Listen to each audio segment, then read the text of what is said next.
Hi everyone. Okay, we are ready. Hi, welcome to this week's webinar. We have the team in SARL waiting to get started. So thank you for everyone that's coming today for this webinar and the update from Israel. So just give a few more minutes. We'll get started soon.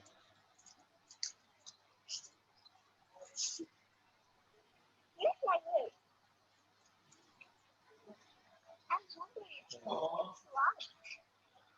And it's 3 o'clock. I didn't even eat the lunch.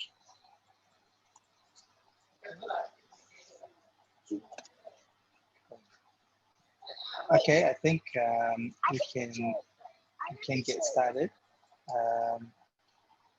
I can't see the team in SARL.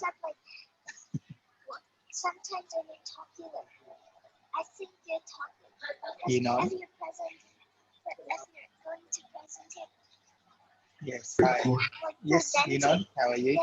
I think we can get started already. There's already a lot of people in, and I think we're still admitting people.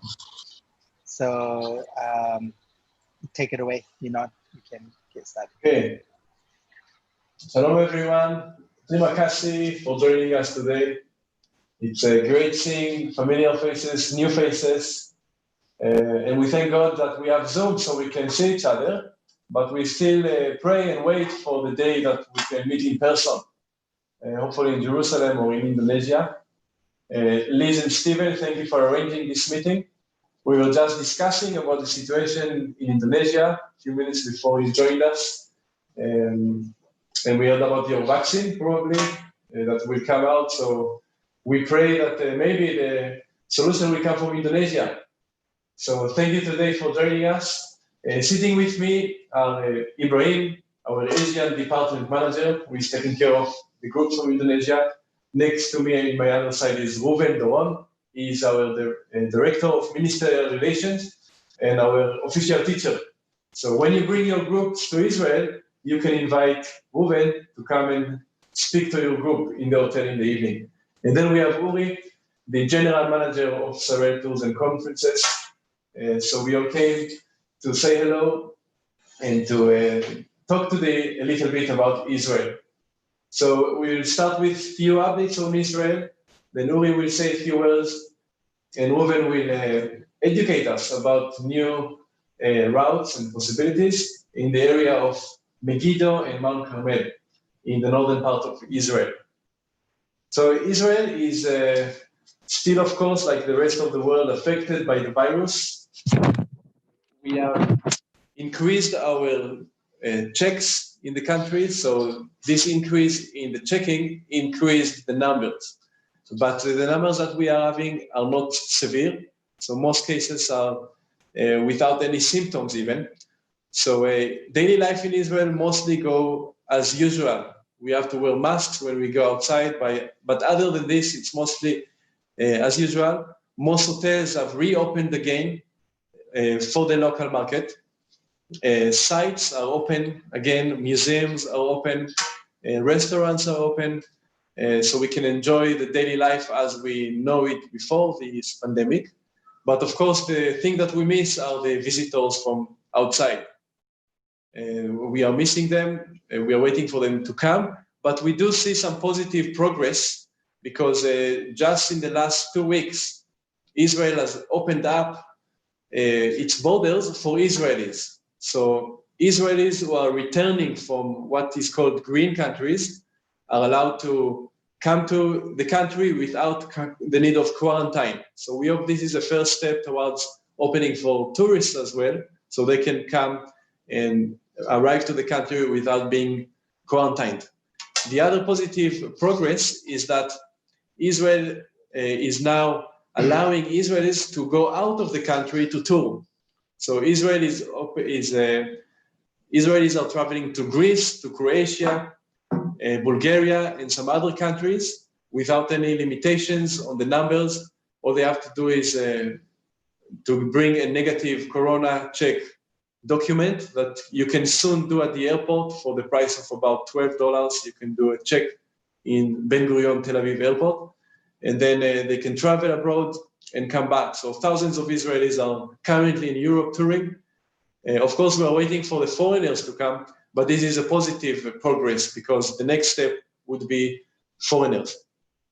Another positive and good news that we are having in Israel is the new peace agreement with the Emirates.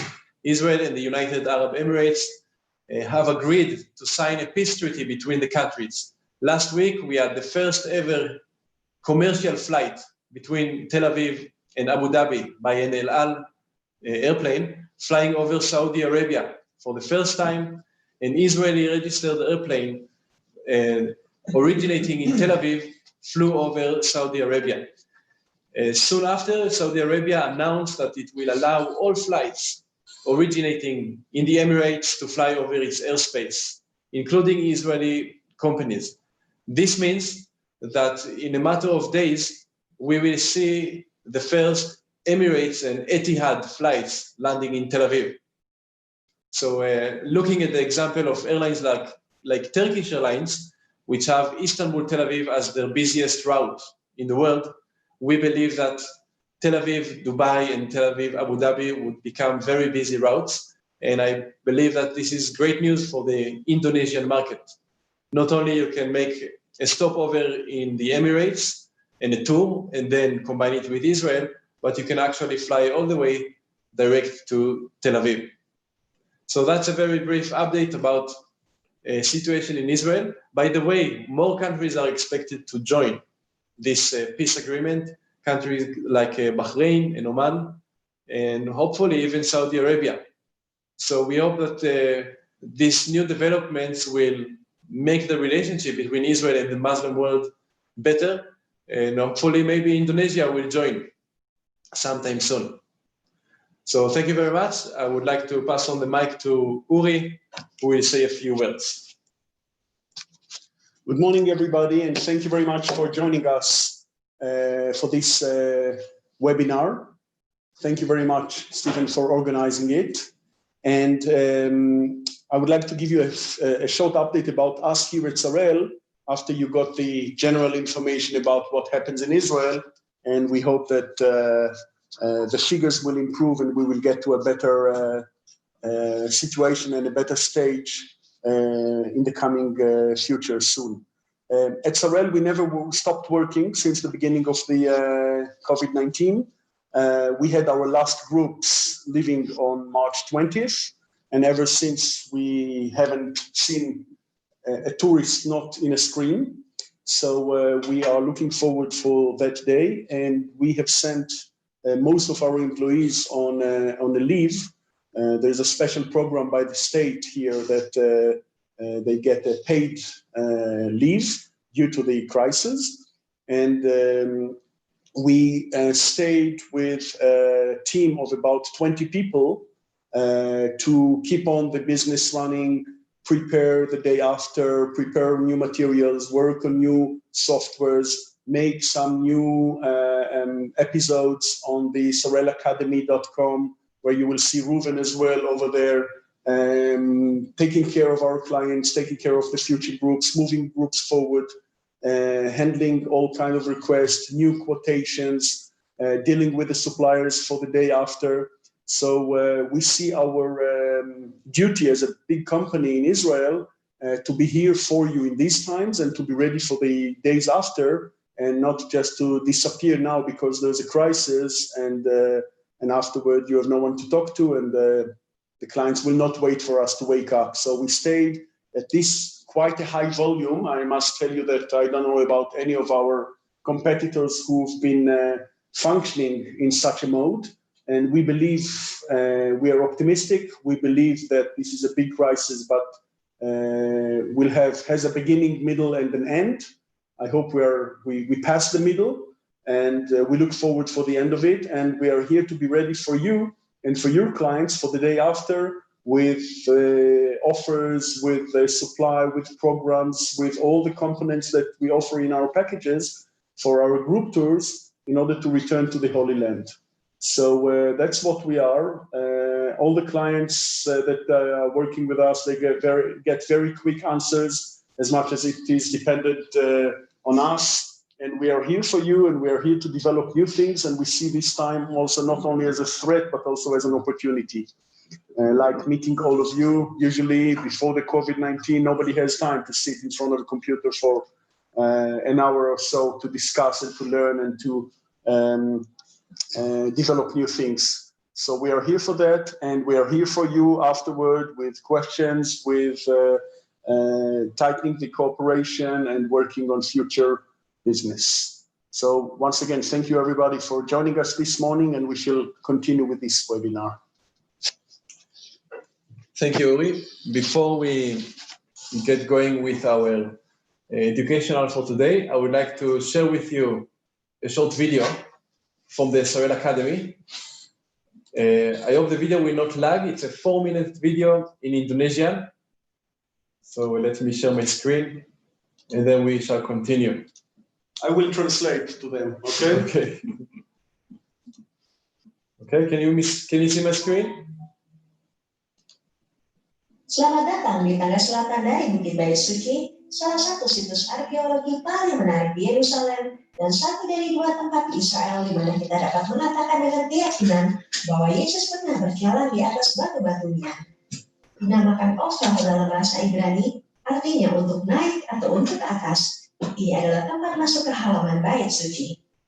Dengan kota Daud yang asli di bagian selatan, Raja Salomo memperluas ibu kota ayahnya dan membangun bait Allah di puncak Bukit Moria. Tembok sisi kiri yang kita lihat adalah tembok bagian selatan dari kompleks Bukit Bait Suci, dan tangga-tangga di bawahnya menuju ke pintu gerbang Buddha. Herodes yang agung memperlebar kompleks bait Allah dan menciptakan 4 pintu masuk berpisah untuk pengunjung dari kelas-kelas yang berbeda. Pintu pertama untuk keluarga kerajaan, pintu kedua untuk orang non-Yahudi, pintu ketiga untuk orang Lewi dan para imam, serta pintu keempat untuk orang Israel di gerbang selatan. Ribuan peziarah menaiki tangga-tangga ini setiap hari untuk membawa persembahan dan korban mereka. Pada hari raya Yahudi, ratusan ribu orang memenuhi tangga-tangga itu. Tepat di bawahnya, para arkeologis menemukan hampir 50 kolam ritual pembaptisan, di mana peziarah Yahudi menyucikan diri mereka sebelum menaiki tangga-tangga tersebut. Tangga-tangga tersebut tidak rata dan tidak teratur, yang aslinya memang dirancang dan dibangun seperti itu. Sengaja dibuat tidak teratur dan asimetris, supaya tidak seorang pun berjalan ke bait Allah dengan sikap apatis ataupun puas diri. Para peziarah harus melihat langkah mereka dan berjalan dengan hati-hati, dipimpin oleh imam Lewi yang berhenti di setiap langkah ketiga untuk membaca nyanyian ziarah dengan musik dan tiupan trompet. Ini adalah protokol luar biasa, bertujuan untuk mempersiapkan hati para peziarah bertemu dengan Allah yang hidup. Disebut sebagai tangga yang berbicara, tempat ini juga populer untuk guru-guru dan rabi-rabi, termasuk Yesus saat dia berbicara kepada orang banyak. Beberapa sarjana Alkitab percaya bahwa ini adalah lokasi pesan kerasulan pertama yang terdapat dalam Kisah Para Rasul 2. Setelah pesannya yang berapi-api, Petrus berkata, jadi seluruh kaum Israel harus tahu dengan pasti bahwa Allah telah membuat Yesus yang kamu salibkan itu menjadi Tuhan dan Kristus. Ketika mereka mendengar hal itu, mereka hancur hati. Lalu mereka bertanya kepada Petrus, apakah yang harus kami perbuat? Tepat di sini, ribuan orang Yahudi yang mendengar menjadi percaya dan bertanya apa yang harus dilakukan. Jawab Petrus kepada mereka, bertobatlah dan berilah dirimu dibaptis. Dengan adanya 50 tempat ritual pemandian di situ, penuaian jiwa pertama terjadi dalam kerajaan Allah, dan pergerakan Allah untuk menjangkau seluruh dunia terlahir. Tepat di sini, di tangga selatan ini. Ketika Neil Armstrong, orang yang pertama berjalan di atas bulan mengunjungi Israel beberapa tahun lalu, dia meminta kepada pemandu wisatanya, tolong bawa saya ke tempat di mana Yesus pernah berjalan. Pemandu wisata yang kebetulan adalah salah satu ahli arkeologi terkemuka di Israel itu, membawa dia ke tangga selatan ini.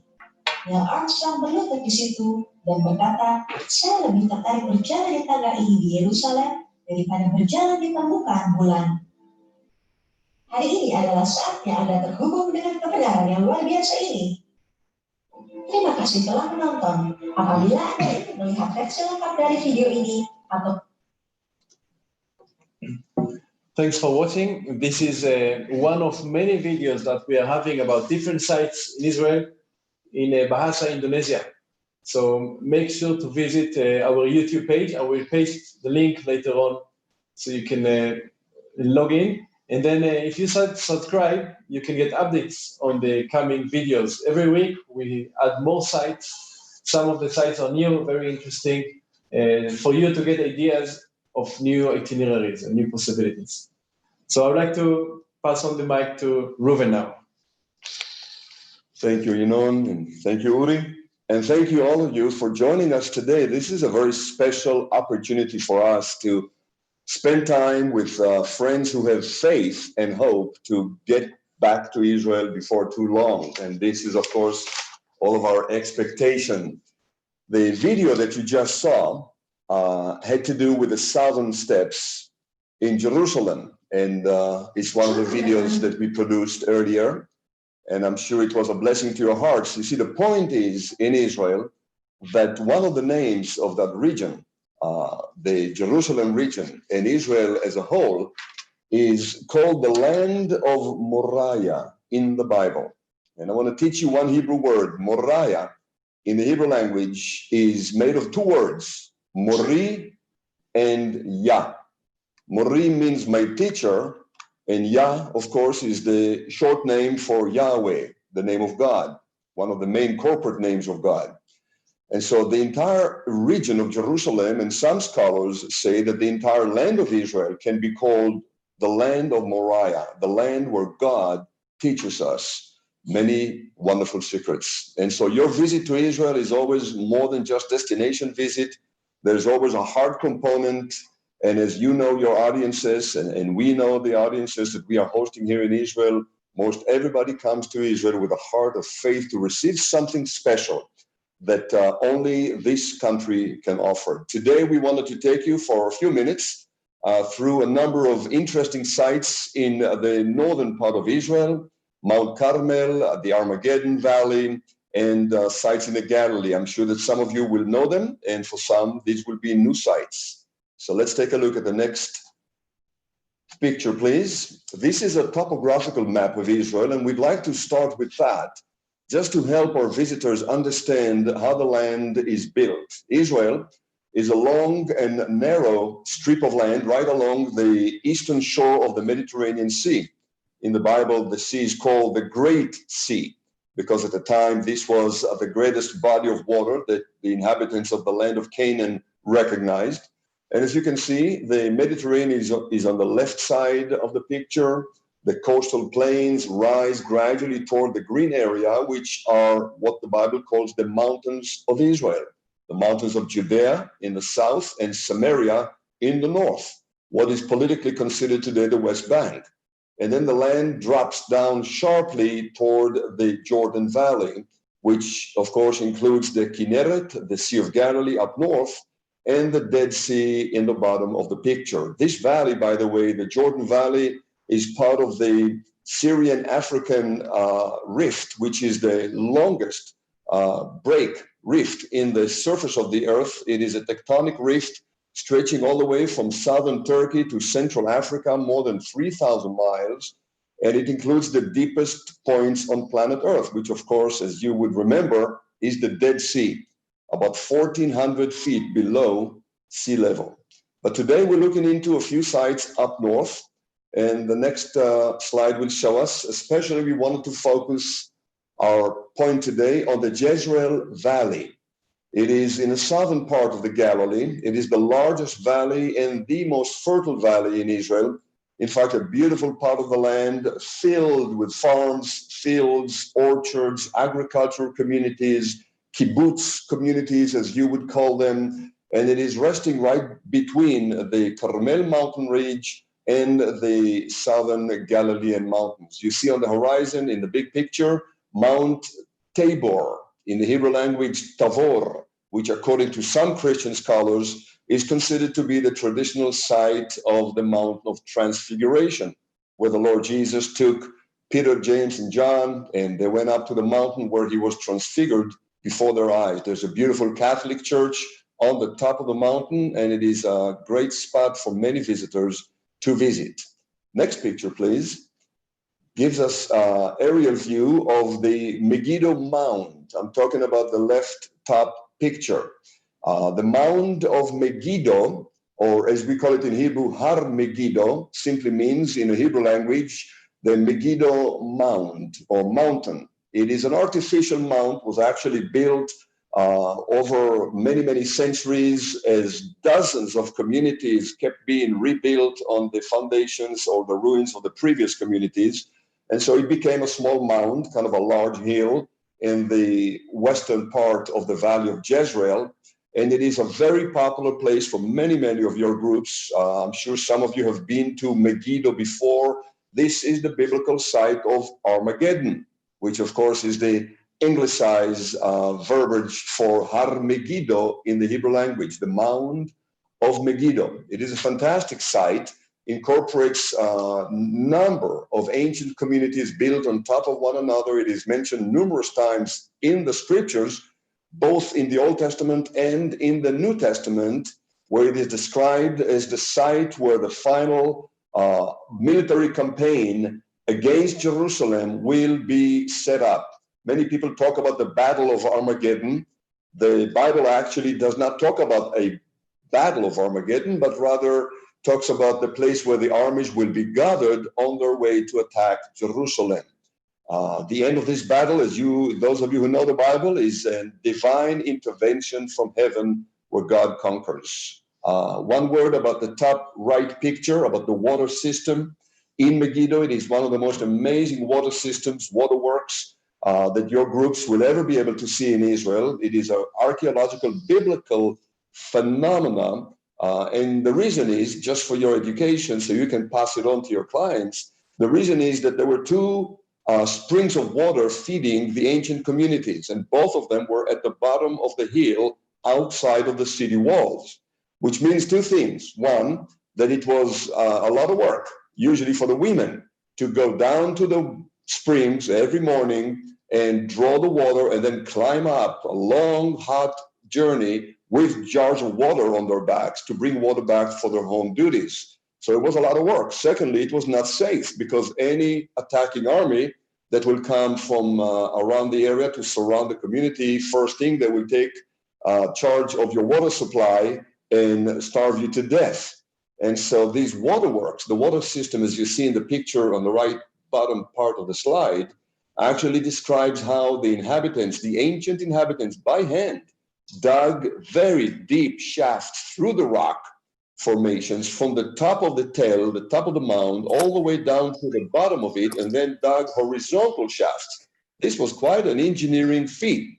And then dug a horizontal shaft, leading them all the way to the water spring, where they could actually go down, draw water, and feed their homes in a way that was both secure and protected from the enemy.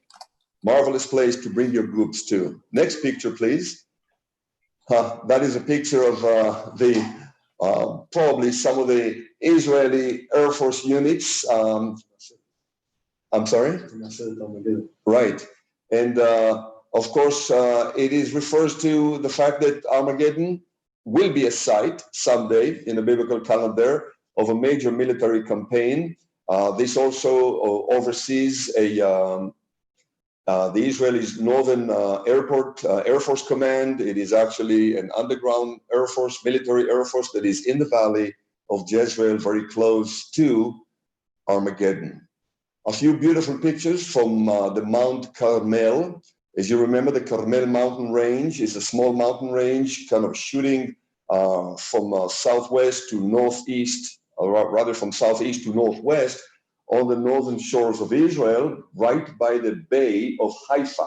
Haifa, as you see in the picture below, is our northern port city. It's a beautiful city. Some of you have been there before. It is stretched on the slopes of the Carmel mountain and leads to one of our largest seaports in Israel. The Carmel is also the site of the Baha'i Gardens, as you saw in the picture before, which is beautiful gardens set up on the slopes of the mountain leading up to the Baha'i temple. And of course, the statue is that of Elijah, in the place called Mukhraka, and that is the traditional site where Elijah called down the fire from heaven when he led the campaign confronting the prophets of Baal during the days of Jezebel and Ahab. Again, a beautiful picture of the valley of Jezreel from an aerial shot with all of its beautiful farms and agriculture with the military airport street at the far distance, as you can tell now. Next picture.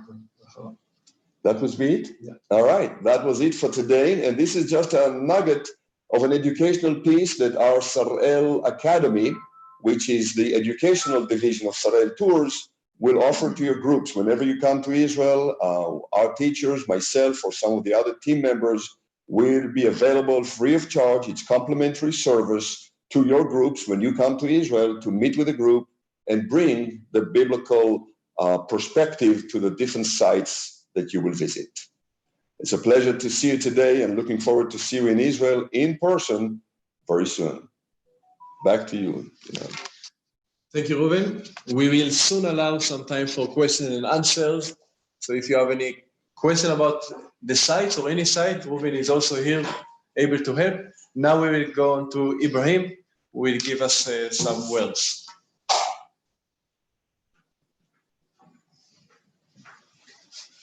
Shalom, everyone. I hope you are doing well. Thank you very much for joining us again.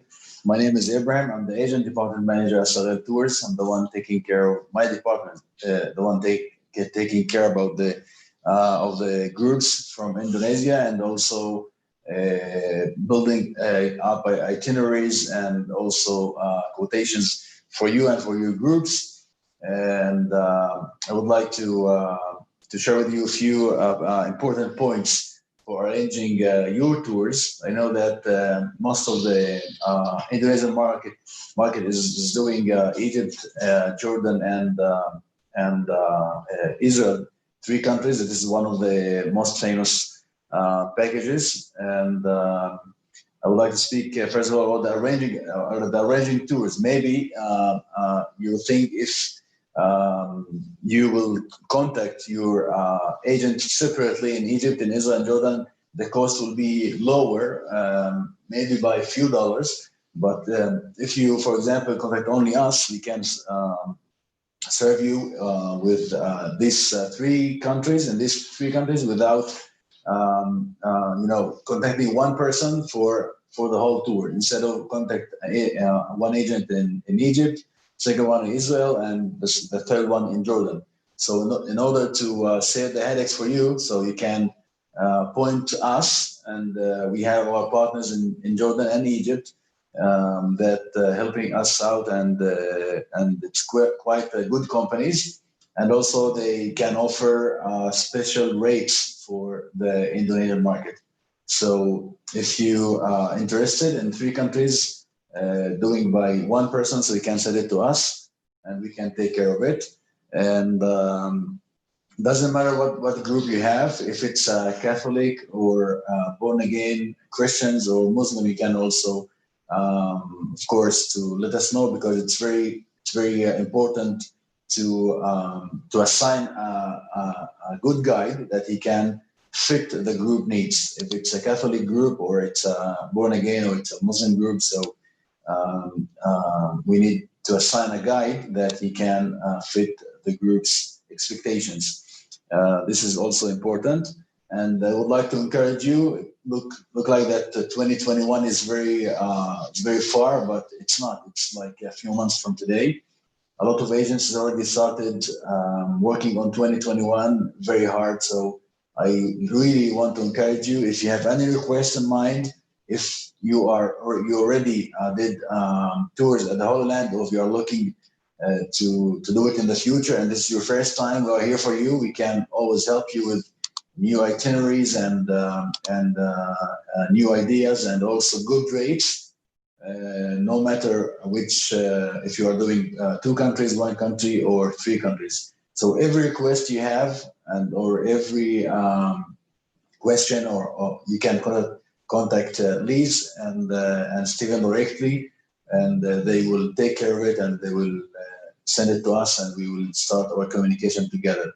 So I hope that we can meet you all very soon in Israel, and I hope that the rest of this year and the 2021 will give us all a good compensation of all the health situation that we are in right now.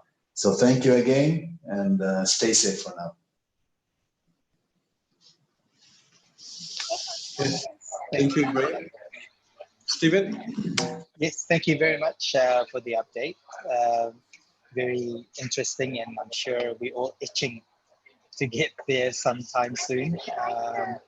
And thank you for the update of the situation. Right now, we have time for some questions. If anyone has any questions for the team in SARL, maybe it's quite interesting for me to hear about the COVID testing on arrival. Only $12, you know. The COVID test on arrival is only $12 for Israel. Yeah, there is a new company at Tel Aviv Airport. Currently, it's for Israel. It's going abroad. It will be ready in 2 weeks. This company will check and give you immediate results before your flight. Currently, it is 7 hours before the flight, $12. 3 hours before the flight is $120. But we'll see how this system works. I'm sure it will be also available for foreigners arriving. Once we have more updates, we will send you, so everybody is updated. Yeah, that sounds very good, because I know that in some countries it's very expensive just to do the test, and I think it prevents people from coming. It is very expensive. But yeah, meanwhile, any question you can write down on the chat or ask directly to the team by unmuting yourself. Any questions from anyone?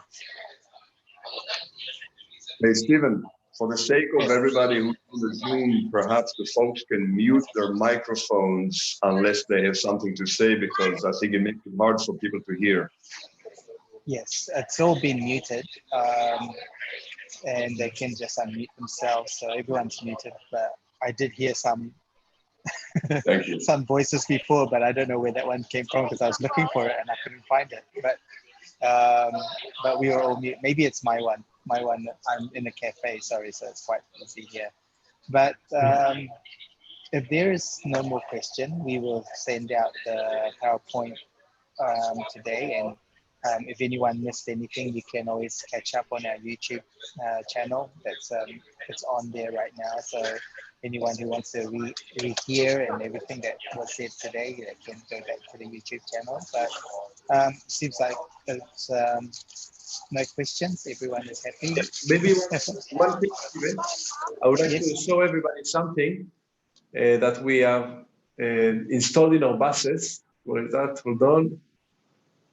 There is a new device that we have installed in our buses. It's called Aura. You'll see it now on my screen. This is a very new device. It's an Israeli startup that is actually killing the COVID-19 from the air. So it's a filter, air purification filter, that we have installed in all of our buses. So once you get on a SARL bus in Israel, you know that the air is clean. So the company who have developed it are saying that you may even sit on the bus without a mask. So you can sit on the bus, your passengers can sit on the bus and be safe and have confidence of clean air. You may log into the system using your mobile phone by Bluetooth, and then you see all the stats, the air pollution, if there is any dust, and what is the success range of the device in real time. So all of SARL buses will have it. There will probably there is not going to be any capacity limitations. So if the bus has 52 seats, you may fill it with 52 people using this device. So once you book with SARL, we will be able to provide you with this. That's it. So, sorry, so the device is individual, or is it one bus, one device? So say again. So the device is it individual device, or is it one per bus? No, it's one device per bus. It is a air filtration system, one system that's installed on each bus, and it serves the entire bus. It's a very high-tech, sophisticated Israeli development that will be at your service on all of our buses. Each such filter can cover 50 square meters. So it's good enough for a bus, and it's good enough also for hotel rooms and some open spaces when you put enough, if it's more than 50 square meters. But all our buses are going to be equipped with this. So it's another thing to assure the client that we're taking in doing the utmost for their health. So that's fantastic. That's the next level from Wi-Fi. Now you have air purifiers as well in the bus. That's amazing. So it's really, really good. Wi-Fi for viruses. Yeah. Yeah. Wow. So it's safer to be in your bus than it is outside. So that's great. That's right.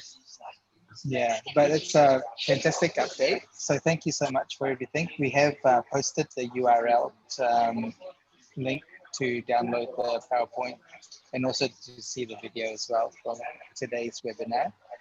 Meanwhile, I still see there's no questions for today, but so thank you again for the team in Sarel for your update, and we look forward to hearing again from you next month.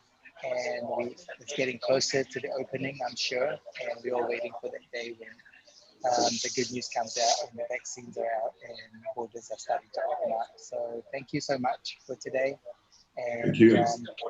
Stay safe, take care of yourself, and be best. Thank you very much. And as we say, next year in Jerusalem, we're waiting for you. Terima kasih semua. Sampai ketemu lagi ya. Bye Yinon, bye all, bye Fidal, bye Ibrahim. Bye-bye. Terima kasih semua. Sampai ketemu lagi ya. Thanks for everyone for your participation. We'll see you again. Any question, please contact Bliss or myself, and we can pass it on to Yinon and the team. Thank you so much. See you next week.